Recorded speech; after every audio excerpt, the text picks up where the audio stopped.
Bonjour à tous, bienvenue sur la chaîne de Au Bonheur du Cœur. Ici, nous parlerons de développement personnel, de développement spirituel, de médiumnité et de tout ce qui a trait au chemin de la vie. Je suis Marie-Charlotte, enfant zèbre, hypersensible et médium depuis ma plus tendre enfance. Je suis aujourd'hui énergéticienne pour humains et animaux, mais je combine mes soins ou mes tirages de cartes avec une partie de développement personnel. J'avais envie de créer cette chaîne pour donner du contenu et aider les gens que je peux aider, mais aussi pour apporter des clés sur les chemins de la vie, sur les expériences que nous vivons et parfois sur les choses que l'on ne comprend pas toujours. Aujourd'hui, nous allons parler de la définition du bonheur. Et oui, le bonheur, c'est quoi pour vous ? C'est tellement dur d'atteindre ce degré de légèreté. Nous sommes tous à la recherche du bonheur, mais pas celui qui est procuré par l'achat d'un bien matériel ou celui d'un cadeau que l'on nous a fait.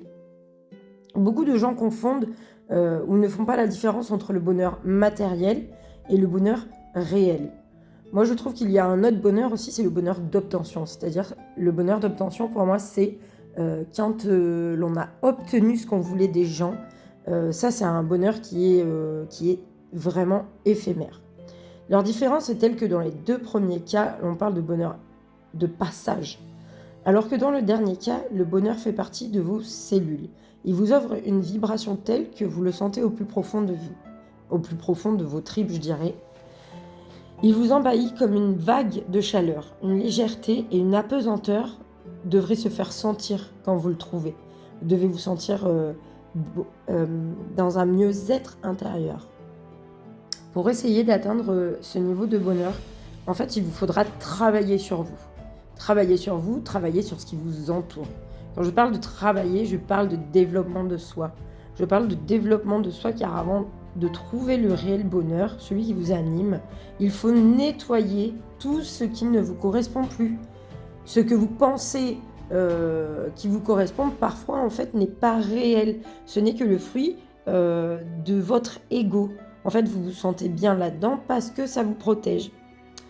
Comme par exemple les personnes avec qui vous entretenez des relations toxiques ou encore celles qui profitent de vous, qui vous utilisent quand ça les arrange. Mais c'est aussi se débarrasser de ces croyances limitantes que nous avons perçues de nos parents depuis que nous sommes enfants. Il faut apprendre à guérir nos blessures.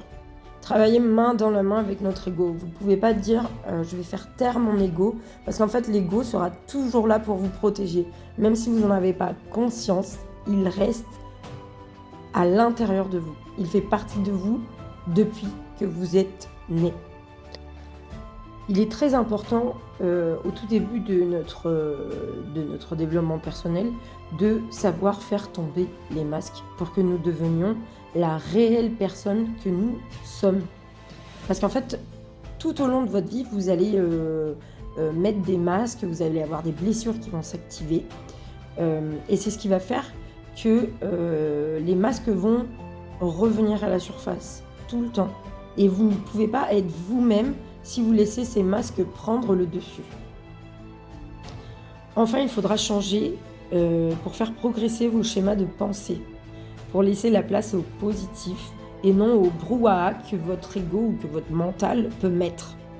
Oui, à l'origine, notre cerveau n'est pas fait pour penser de manière positive, mais en travaillant dur, cela peut vraiment changer. Ça demande une discipline de tous les jours. Il faut travailler tous les jours, un petit peu, je ne vous dis pas de travailler 6 heures par jour sur ça, mais si vous commencez à travailler un peu 5 minutes, 10 minutes, 20 minutes, 30 minutes, et en fait au fur et à mesure, votre cerveau il va prendre l'habitude, il va prendre justement cette rigueur de ne pas se laisser envahir.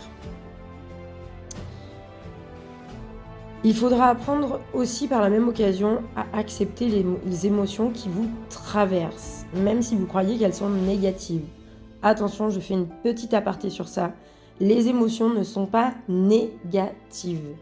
Elles sont ce qui nous définit. C'est-à-dire, à un instant T, j'ai tout à fait le droit d'être triste ou d'être en colère parce qu'il y a quelque chose qui a activé une blessure en moi et qui m'a donné une émotion forte. Mais ça peut être aussi une émotion de rire. Quand vous êtes en fou rire, c'est aussi une émotion. Et elle n'est pas juste positive. Des fois, rire, vous pouvez rire de quelqu'un et pourtant c'est une émotion c'est une traduction qui n'est pas forcément positive. Donc attention, les émotions font partie de nous. C'est normal, c'est un processus qui est logique. Et vous devez être OK avec ces émotions, quelles qu'elles soient. Bon, on le verra dans un autre podcast. Pour être heureux profondément, il vous faudra explorer chaque partie de votre être, autant à l'intérieur qu'à l'extérieur.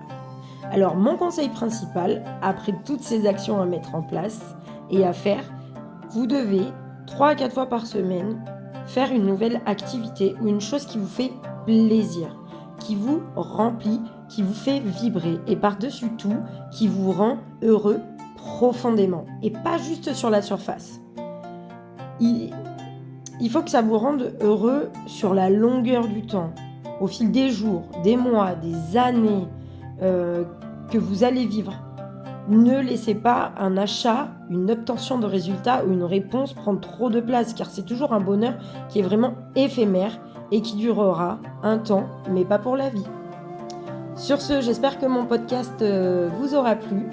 N'hésitez pas à me laisser des commentaires, à liker ma chaîne, à liker les podcasts suivants qui viendront et celui-ci.